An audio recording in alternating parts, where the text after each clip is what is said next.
Reflexiones sobre las herencias sociales, conflictos éticos en su estudio, gestión e intervención, por María Laura Gili, Instituto Académico Pedagógico de Ciencias Humanas, Universidad Nacional de Villa María. El presente trabajo es una reflexión sobre el estudio de las herencias sociales a partir de los conflictos éticos que su estudio, gestión e intervención manifiesta. Se ha realizado observando especialmente las ciencias sociales y en ellas la práctica arqueológica, teniendo en cuenta aspectos de la ética aplicada en pensadores contemporáneos. Reflexiones sobre las herencias sociales, conflictos éticos en su estudio, gestión e intervención. En la actualidad, los bienes culturales se han transformado en recursos para el disfrute social y económico de un porcentaje menor de la población y son objetos de nuevas formas de patrimonialización renovadas en sus estrategias. Gili 2020A. En los inicios del siglo XXI, en ocasión de las celebraciones por los bicentenarios del proceso independentista, se incrementó, reflejando intereses del sector. Los estudios culturales sobre las herencias sociales y los bienes culturales han pasado por distintas instancias. En las últimas décadas es notorio el curso que ha tomado el uso del concepto cultura y su aplicación en nuevos contextos, cada vez más atravesados por la economía y las diferentes gestiones gubernamentales. Insa Alba 2011 lo expresa de la siguiente manera. La cultura irrumpe a partir de los 90 en el panorama sociopolítico con un discurso mercantilizado y, poco a poco, va calando hasta ser elevada al tótem que protegerá y garantizará el desarrollo de los pueblos. Desde la teoría tradicional de la cultura, fundamentada sobre la humanización paulatina de una especie que rompe con la metafísica del cosmos y se libra de la tiranía de la naturaleza a través de la estética de lo bello, hasta la teoría crítica, que ve en ella un entramado de relaciones de poder para el control social de los significados y un espacio político de lucha de intereses, pasando por las teorías postcoloniales donde la cultura es un campo de batalla ideológico y, por supuesto, por la lógica cultural del capitalismo, mercantilización del símbolo. Hemos visto cómo la retórica de la cultura va evolucionando para, en gran parte de los casos, cubrir bajo su manto grandes proyectos de especulación urbanística y privatización de derechos. Insa Alba 2011, página 3 a 4.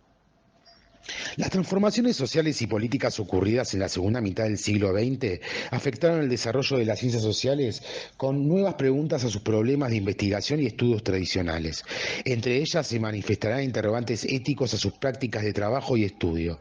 Las disciplinas precursoras en abordar temas propios a sus áreas de investigación desde la ética aplicada fueron la medicina bioética, la economía y la ecología. Gili 2020A, página 11. Para las ciencias sociales, los planteos éticos implican cuestionamientos permanentes sobre la sociedad que observa y a la que se pretende transformar, pero también sobre la práctica profesional en relación con el colonialismo científico. Quijano 2011, página 220. Esto es, la reproducción de situaciones coloniales derivadas de la división internacional de la producción. En el marco de aplicación de las democracias, el siglo XX consagró la libertad política en respeto de los derechos humanos extendidos, de género, éticos, de clase, etcétera. En el siglo XXI pareciera pertenecer a la libertad moral, en permanente inestabilidad de criterios morales, donde los individuos pueden establecer sus propios juicios éticos, sin apelar a referentes de autoridad más allá de sí mismo. Esta situación de crisis de referentes afectó el desarrollo de las diferentes disciplinas científicas al cuestionar sus prácticas profesionales de principios éticos. La arqueología también debió ocuparse de su deontología profesional. En tanto se vio cuestionada por situaciones profesionales y problemas planteados en su terreno de estudio de las herencias sociales, en el gerenciamiento de sitios, en el vínculo de comunidades locales y comunidades nativas, entre otros temas. La reflexión sobre el patrimonio cultural y los bienes culturales, arqueológicos, materiales y simbólicos que lo constituyen implica complejidad por la diversidad de perspectivas que atraviesan su análisis. En trabajos previos hemos señalado que en las últimas décadas distintas áreas de pensamiento han demostrado tener algo que decir al respecto. La antropología, la historia y la arqueología tradicionalmente se ocuparon del tema, pero a ellas se sumaron la filosofía, la teoría política y la economía entre las más reconocidas. Gili 2020, página 12. Las discusiones en torno a la responsabilidad social de la arqueología se manifiestan en cuestionamiento sobre incidencias de la disciplina en la generalización de memoria social y en el ámbito de la gestión cultural a ella vinculado. Rocchetti, 1996, lo expresaba de esta manera: la investigación arqueológica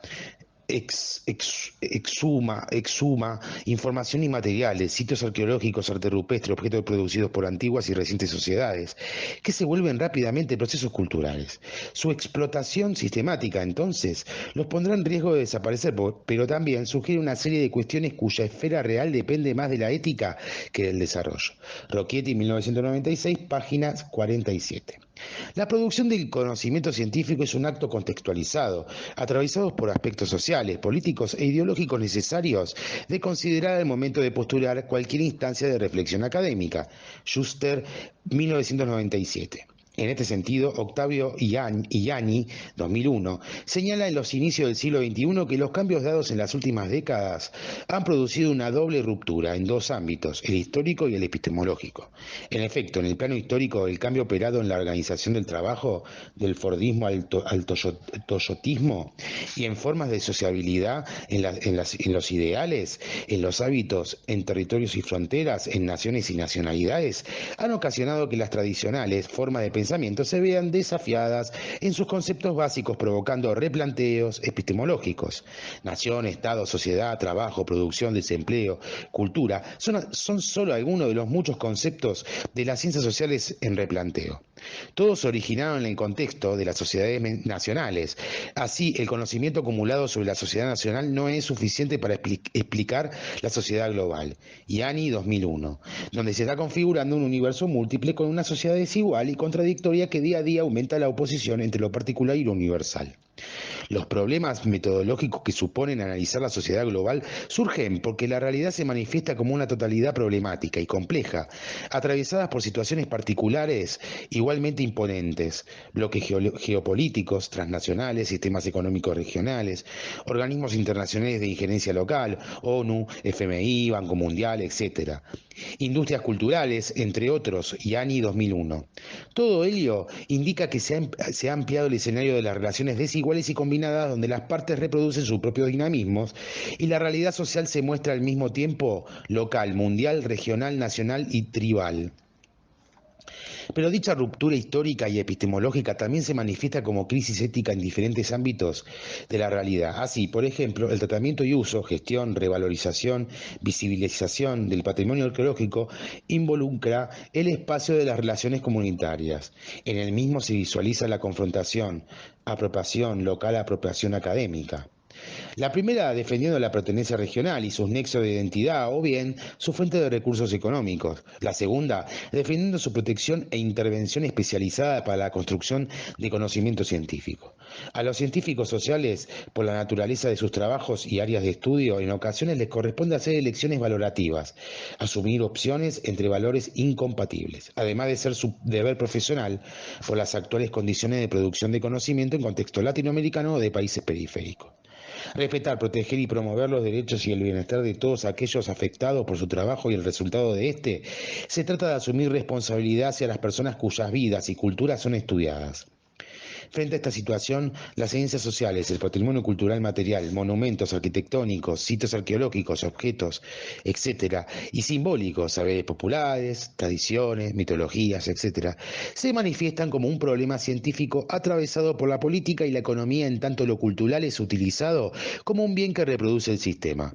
Conservación, preservación y divulgación de lo patrimonial son actividades impregnadas de ideología e insertas en prácticas políticas concretas y históricas. La arqueología es una de las áreas más unidas y vinculada a la reflexión ética que, de esta manera, contribuye a contemplar su desarrollo disciplinario. Hacemos nuestro análisis de un contexto geográfico específico. Klimovsky, 1995, página 29. Latinoamérica, en principio, porque es el lugar desde el cual realizamos actividad académica y de investigación, y, luego, por las condiciones particulares del proceso histórico, social y político de nuestros países, que configuraron sus sociedades sobre el ocultamiento y el conflicto. En el amplio espectro del pensamiento filosófico contemporáneo, hemos decidido trabajar los conceptos más pertinentes al problema en estudio que, en su momento, definiéramos sobre el conflicto moral dado que entre el Estado, pueblos originarios, arqueólogos y pobladores de áreas arqueológicas. Gili, 2004. Es pertinente aquí abordar temas de la ética aplicada. Dos términos claves son moral y ética. Si la moral se refiere a los acontecimientos, la ética pertenece a la filosofía práctica y ésta se encarga de estudiar las acciones morales desde el plano teórico. El origen de la ética como disciplina independiente se vincula a la filosofía aristotélica. Por entonces el problema consistía en dilucidar lo bueno, la bondad de las acciones a seguir, es decir, los temas referidos a la buena vida o eudemonía. Juriaglia, 1996, página 15. En la segunda mitad del siglo XX y especialmente a partir de la finalización de la Segunda Guerra Mundial, 1939 a 1945, la ética aplicada avanzó hacia otros rumbos preocupándose por cubrir el espacio dejado de lado por la filosofía. Y su principal preocupación se unió al hallazgo de las vías de fundamentación que faciliten la resolución de situaciones contradictorias cada vez que éstas se produzcan. Por ello, cabe preguntar, ¿qué ocurre con el conflicto moral? Este se inicia cuando se confrontan sistemas morales diferentes, sistemas que interiorizamos sin percibirlo al socializarnos, pero que quedan expuestos en situaciones de conflicto, las cuales aparecen demandando reflexión acerca de valores legitimizados hasta entonces. Dichos conflictos nos inducen a cuestionar las normas priorizadas en forma individual y colectiva según el grado del conflicto generado. Echeverría, 1996. Así, el conflicto de normas puede darse dentro del mismo sistema moral, entre sistemas morales diferentes o entre normas individuales y generales en el mismo sistema, como ocurre con los reclamos étnicos, de género, etc. La ética es el área del pensamiento filosófico ocupada en hacer aportes a la organización racional de la praxis social. Por esto se sostiene que la ética no es ajena a lo cotidiano, a los problemas de decisión diaria y los derivados del ejercicio profesional. Entre los mencionados veremos algunos conceptos de la pragmática transcendental y del contextualismo neopragmatista como pensamientos contrapuestos que nos permitirán comparar las consecuencias diferentes que resultan de optar por vías éticas disímiles. La pragmática trascendental surgió en Alemania en la década de 1970, en la obra de Karl Otto Appel y Jürgen Habermas, como fundadores de la misma. Opositores al pensamiento posmoderno defienden la racionalidad como instancia de validación de las normas morales ante la necesidad de hallar una fundamentación última de las normas morales. Por su parte, los pensadores posmodernos, entre ellos Foucault, Bátimo y Rorty, desde una crítica radical a la razón, niegan la posibilidad y necesidad de la justificación filosófica del saber teórico y práctico. A su vez critican las consecuencias histórico-sociales del desarrollo de la racionalidad, cuestionando los conceptos propios de la modernidad: totalidad, universalidad, fundamentación última, unidad. Dichas críticas se dirigen especialmente a la estructura de la razón en cuanto a los efectos sociales y culturales a lo largo de la historia. Las antropologías posmodernas caen en el riesgo de desconsiderar la realidad, la sociedad en sus hechos concretos y resignan la posibilidad de provocar un cambio en las mismas. Esto parece denotar cierta perversidad ética, por Serkatsky, 1993, con un renunciamiento a la actitud de denuncia bajo la resignación del nada puede hacerse, y puesta en evidencia del derrumbe de los valores en su orden jerárquico, del irracionalismo y del optar por permitir el conflicto de todos contra todos. Así, la extrema relativización del relato y la crítica a la racionalidad es un escape de todo compromiso moral y en consecuencia la puerta a la arbitrariedad. El discurso moral contemporáneo también ha dado surgimiento al emotivismo y en él a prácticas morales focalizadas en el individuo como moral autónomo. Maxitre, 1984. Sin embargo, cada uno se encuentra inmerso en relaciones manipuladoras y burocráticas de unos con otros en el contexto social comunitario. Esto se hace más perceptible en las relaciones políticas, donde persiste una racionalidad simulada, fingida, que oculta poder y arbitrariedad, constituyendo las máscaras morales de la modernidad. El emotivismo, como corriente de pensamiento no cognitivista y forma moderna de práctica moral, habría constituido la realidad sociocultural fragmentada y desconectada que hoy observamos. Macintre, 1984, página 46. Por otra parte, la predominancia de la racionalidad racionalidad instrumental es una de las particularidades más destacadas de la moral emotivista y de la modernidad apoyadas en el cientificismo. La educación formal en cuanto a espacio con un profundo sentido político y eje de transformación social, Gramsci 1994, se caracteriza por resemantizar acontecimientos históricos, con lo cual los denominados sectores hegemónicos se legitiman en lo racional científico, desplazando lo popular a las prácticas míticas. Lo moral queda a su vez determinado por el pensamiento modernizador de la burguesía, despreciando los sistemas modales de los grupos dominados, estigmatizándolos como tradicionales, míticos y retrógrados. Del mismo modo, en el proceso de construcción de los estados nacionales latinoamericanos, OSLAC 1997, los sectores hegemónicos de la región hicieron un especial uso social del patrimonio cultural en cuanto a espacio de configuración de identidades nacionales. En efecto, la preservación y restauración, García Canclini y Bonfil Batalla, 1991, para la valorización de los bienes culturales, fue el soporte oculto de la simulación social del proyecto moderno de las oligarquías nacionales de finales del siglo XIX, que así fue borrando todo tipo de contradicción y conflicto social que se pudiera expresar a través suyo. La teatralización del poder y del uso del patrimonio se constituiría en el espacio de mayor resguardo de la ideología burguesa. Esta ritualización de la simbología de la sociedad y su alejamiento de lo social económico tiene como pretensión inmovilizar la inestabilidad social. Sin embargo, el patrimonio cultural, aunque ha sido utilizado para crear conciencia de pertenencia y unidad nacional, debe ser estudiado desde la desigualdad que caracteriza su formación y apropiación, es decir, como espacio de interpelación material y simbólico. Su puesta en escena debe interpelar la conciencia de los públicos que lo observan. Se constituye de este modo en una práctica política pedagógica.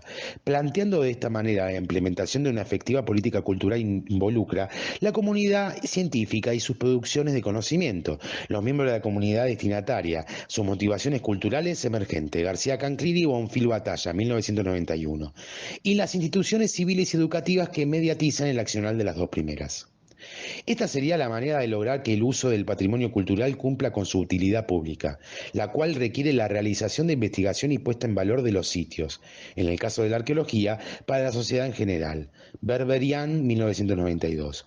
Una perspectiva que supone la consideración de los elementos que hemos aquí mencionado, a saber la interrelación perceptible entre uso del patrimonio cultural, utilidad pública del patrimonio, ruptura del leto social en la relación grupos hegemónicos, grupos dominados, ética moderna de la simulación, teatralización social y sobre todo una nueva racionalidad ética, discursiva, argumentativa, en orden al patrimonio cultural y su tratamiento.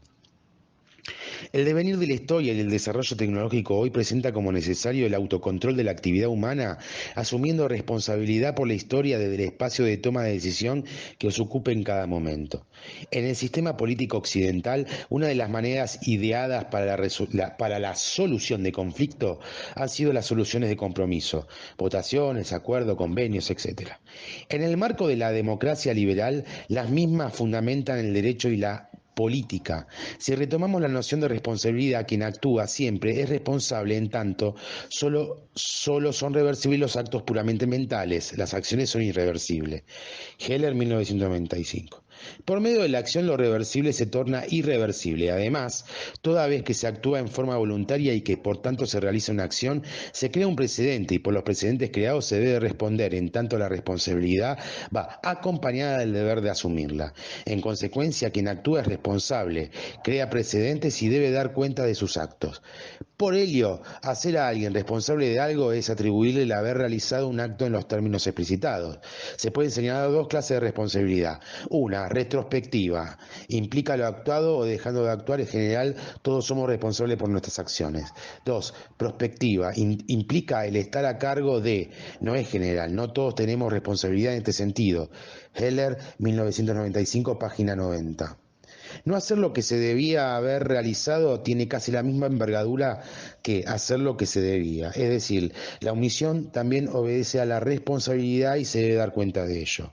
Las obligaciones son también conocimiento público. Incumplir tales obligaciones, dejarlas de hacer, implica saber perfectamente bien que algo que debía hacerse no se ha hecho. Es por esto que al dejar de hacer un acto obligatorio se convierte en una deuda que se ha de pagar a la comunidad, la gente a tu cargo y a aquellos que la pusieron a tu cargo, de forma que uno ha de responder por ello. Heller, 1995, página 90. En lo que respecta a la responsabilidad retrospectiva, cabe aclarar que la acción siempre reviste mayor gravedad que la inacción, pero esto también tiene su cuota de responsabilidad. Ahora bien, en el mundo de la vida y de las acciones concretas, hay instancias desafiantes de las obligaciones, principios o normas establecidas que obligan a la elección. Este tipo de elección, Heller lo denomina tomar nuestra oportunidad como nuestro destino, mientras que en Weber es la ética de la responsabilidad. Si los actores tomando su oportunidad lo hacen sobre la base de máximas que demuestran ser superiores en la forma, más generales, más universales y al menos de igual sustancia, igualmente buenas, comparadas con las máximas desafiadas, entonces el acto marcará el comienzo de una progresión moral en el aspecto de la vida social y para el que la acción aconteció. Heller, 1995, página 101. Quien toma su oportunidad bajo estos términos introduce un nuevo bien o un nuevo mal en el mundo, en su mundo de acción, y a esto se lo puede considerar el asumir una responsabilidad enorme. Pero si pensamos las consecuencias de la acción, debemos decir que la misma resulta de una decisión y esta de una deliberación. Sobre las consecuencias debe asumirse responsabilidad. Por esto, el actuante debe analizar sobre las consecuencias probables e improbables en el momento deliberativo, previo a la toma de la oportunidad. En este momento se considera la deseabilidad, indeseabilidad de los resultados según criterios objetivos, de éxito o fracaso, y en qué y para quiénes dicho análisis deliberativo no puede estar ausente de las elecciones situadas y todas las elecciones morales concretas son situadas, por lo menos, y por lo tanto complejas porque en ellas se plantea el conflicto moral, la opción por una u otra máxima moral. Por último, las acciones de pertenencia histórica, las acciones políticas, tienen una carga de responsabilidad mayor en tanto sus consecuencias son soportadas por gran cantidad de personas. Es un caso del estar a cargo de que mencionáramos en líneas anteriores. Por esto los principios que las guíen deben ser compartidos, es decir, democráticos. Para Hans Jonas, quien ha estudiado los problemas contemporáneos como los derivados de la ecología, procurando soluciones planetarias, se trata de desarrollar una ética del respecto.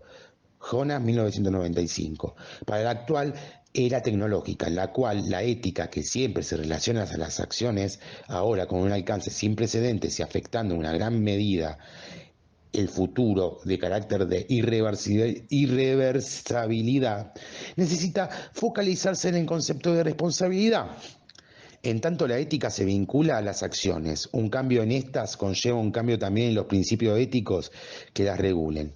La técnica moderna cambió cualitativamente las acciones humanas al punto que la ética tradicional carece hoy de perspectivas para contenerla.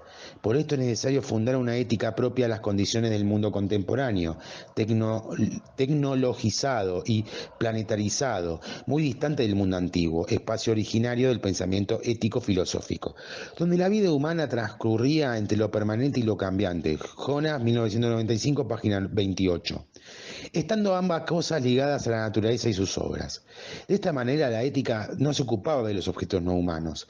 Este le era un ámbito irrelevante. Lo relevante era el trato persona a persona. En consecuencia, era esencialmente antropocéntrica. Lo bueno o lo malo de las acciones anclaba en la cercanía del acto, en su alcance inmediato. Y esto porque había proximidad de fines de tiempo y espacio. La posible atribución de responsabilidades era de tiempo corto. Los antiguos preceptos de la ética próxima del aquí y ahora, justicia, honradez, caridad, etcétera, son válidos en la vida privada, pero el obrar colectivo de la sociedad moderna derivó en acciones de una magnitud tal que requieren de una nueva ética basada en la responsabilidad. Los efectos de las acciones humanas presentes son irreversibles, pero también acumulativos, a tal punto de generar situaciones absolutamente distantes del comienzo de la cosa en sí. Frente a esto, el saber moral adquiere carácter de urgente y nuevas exigencias. Por otra parte, el hombre contemporáneo es cada vez más el hacedor, productor y preparador de aquello que, en poco tiempo, habrá de hacer y vivir. Todo en el marco de su ser colectivo y actuar colectivo. Jonas, 1995, página 37. Y aquí, el futuro real previsible por los efectos de nuestras acciones entra en la dimensión de la responsabilidad por lo actuado. Dicho esto, respecto a la teorización de la ética, se presentan dos problemas: su fundamentación en este nuevo contexto de acciones humanas y sus perspectivas de actualización en asuntos prácticos, cruzándose aquí con la teoría política en cuanto concierne a la acción práctica. Así, la política práctica adquiere relevancia por ocuparse de bienes y necesidades remotas futuras, involucrando con esto una ética orientada al futuro, que sea capaz o esté siempre dispuesta a anticipar las consecuencias negativas del obrar actual. Apropiado este concepto a la preservación patrimonial cultural. En los grandes asuntos solo puede permitirse por pocos yerros, y en los muy graves irreversibles, que llegan hasta las raíces de la entera empresa humana, propiamente no puede permitirse ninguno. Las grandiosas empresas de la tecnología moderna, que no son ni pacientes ni lentas, comprimen las múltiples y diminutos pasos de la evolución natural en pocas y colosales zancadas, renunciando así a la ventaja aseguradora de la vida, de una naturaleza que tantea. Jonas, 1995, página 72. Casos ejemplificadores de esto los encontramos en las intervenciones en los sitios arqueológicos o en la realización de obras tales como represas por transnacionales en áreas y tierras con valor cultural tradicional para las comunidades indígenas latinoamericanas. Por lo expresado, Jonas propone el mandato de la cautela, según el cual se privilegia la amenaza a la promesa, procurando evitar que lo que se ha iniciado por nuestra propia decisión no nos arrebate el control de la acción. Allí donde se trata de la salvaguarda de lo que ya poseemos, puede estar en vigor la tesis que a mi acción no le es lícito poner en juego todo en el interés de los otros que son afectados, y que en este caso son los hombres futuros. Jonas, 1995, página 79. En el contexto general de la apuesta por la responsabilidad que une a la responsabilidad por la vida a la de todo género, lo no vivo también posee derechos por sí mismo, aunque no favorezca directamente la vida.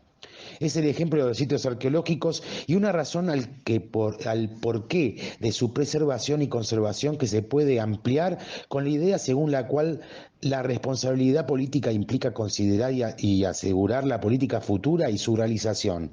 Es decir, que intenta buscar buenas acciones presentes, es una de las mejores maneras de asegurarla para el futuro. Hay temas políticos como los correspondientes a la cultura política o política cultural, cuya solución no puede ser trasladada para las generaciones próximas. La sola presencia del bien a conservar en el presente, en nuestro presente de acción, reclama toma de decisiones al efecto. Aquí podemos citar otro de los mandatos de la que formulaba Jonas, el de no arruinarás, Jonas, 1995, página 214, la cual implica que todo lo que es afectado por las acciones humanas merece ser protegido de las mismas. Veremos aquí y así cómo el devenir de los actos humanos en la actualidad hace imperioso la ética de la responsabilidad en orden a la conservación, custodia y prevención de todo lo afectado en nombre del progreso y perfeccionamiento.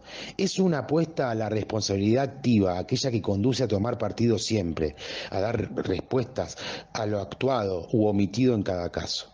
Ahora bien, en el ámbito de los estudios arqueológicos, las discusiones en ámbitos académicos admiten la extensión de las mismas al espacio de la ética y la política. En el marco del pensamiento posmoderno, el arqueólogo español Víctor Fernández Martínez, 2006, señala que para las ciencias sociales, la arqueología en ellas es una manera de observar el recorrido hacia la construcción de un saber emancipador al servicio de la humanidad global. Fernández Martínez, 2006, página 14. Y desde una postura crítica de estas filosofías del consenso y los acuerdos, González Ruibal, 2012. Coincidimos con los autores que señalan el carácter despolitizar del vocabulario posmoderno al referir la negación el diálogo y la negociación, el diálogo y el consenso como vías de resolución de situaciones problemáticas. En la actualidad, los estudios sobre el patrimonio cultural reconocen que el mismo ha quedado inserto en patrones de poder que reproducen situaciones de explotación colonial en distintos planos: político, cultural, social, ético, económico, etcétera. Sus presentaciones museísticas, narrativas, representacionales, inciden en la formulación de identidades sociales, y esto hace que puedan ser analizados también desde la perspectiva postcolonial. Alfredo González Ruibal, 2012, desde una postura crítica de esta filosofía del consenso y los acuerdos, sostiene: algunos investigadores preferirán decir que es necesario escuchar a todos, recoger todas las versiones y buscar el acuerdo. En eso consiste la práctica política en la arqueología. Eso, sin embargo, significa rehuir el conflicto que supone darle la razón a una versión de los hechos y negárselas a los otros. Las palabras clave de los arqueólogos posmodernos y políticos neoliberales son negociación, diálogo, reconciliación y consenso. Es el vocabulario de la despolitización. Página 108. Hoy las estrategias giraron al reconocimiento de la diversidad en la modernidad neoliberal e intercultural. Es momento de realizar una arqueología que se formule preguntas científicas y socialmente relevantes en atención de los contextos sociales, políticos y económicos del presente y el pasado que estudia, evitando quedar atrapada en la industrialización de la cultura. La cultura se ha convertido en un paradigma de desarrollo a través de estructuras potentes, siempre en manos de los grandes medios de comunicación, de masas y de las colosales industrias del entretenimiento. Insa Alba, 2011, página 4 o 5. La práctica arqueológica en las últimas décadas se ha visto inmersa en debates académicos acerca de los problemas derivados de su ejercicio profesional. Es notable la relevancia que han ido adquiriendo las discusiones acerca de los conflictos éticos que embargan la práctica arqueológica y la gestión de los bienes culturales materiales o simbólicos que ella estudia. Dichos conflictos ocurren especialmente en el nivel normativo de la normalidad, por oposiciones generadas entre diferentes partes con intereses particulares. Conclusión: la manifiesta complejización de los vínculos sociales y políticos que implica el nuevo ordenamiento mundial globalizado también es perceptible en los espacios académicos. El estado de discusión permanente en el que se halla la moral contemporánea incrementa la necesidad de discutir y reflexionar acerca de los principios éticos que atraviesan cada práctica disciplinar. Hemos señalado aquí algunas nociones del pensamiento filosófico contemporáneo que nos ayudan a reflexionar sobre los conflictos éticos que inciden en las prácticas disciplinares, la arqueología especialmente. Uno de ellos es el emotivismo. Señala el giro hacia las prácticas morales focalizadas en el individuo como agente moral autónomo. También señalamos que las situaciones conflictivas en el discurso moral se pueden bloquear frente a posturas tradicionalistas, religiosas o con limitantes culturales, que el autocontrol de la actividad humana a partir del concepto de asumir responsabilidad por la historia, considerando las necesidades humanas, exigencias comunicables interpersonalmente y argumentales como éticamente relevantes, y que las situaciones de exclusión social siempre otorgan privilegios morales a quienes la padecen. Dar lugar a las instancias desafiantes de las morales socialmente aceptadas, ejerciendo el derecho de toma de la oportunidad, Heller, como el procurar una ética del respeto, Jonas, que focalice las acciones en la responsabilidad del actuante y del carácter de irreversibilidad de sus actos, y el mandato de la cautela, Jonas, procurando no perder el control de las propias acciones frente a la demanda de la urgencia que las nuevas exigencias plantean a las decisiones éticas. Todo ello en apuesta por una responsabilidad activa, con permanente toma de postura y formulación de respuesta ante lo actuado y lo no actuado. En consecuencia, algunas preguntas en el ámbito de los estudios sobre las herencias sociales y su gestión podrían ser: ¿cómo pensar una ética crítica en un contexto fuertemente patrimonialista, sabiendo que el mismo implica el uso del pasado para consolidar formas del poder presentes? ¿Son los bienes culturales que hacen las herencias sociales un servicio comercializable o un espacio de interpelación y generalización de conciencia social y política? La respuesta ha de generar un espacio para la reflexión y discusión política histórica de las sociedades actuales. En nuestra perspectiva, la alternativa es presentar las herencias sociales en cuanto instrumento de reflexión crítica del observador respecto de su comunidad y la proyección histórica de la misma.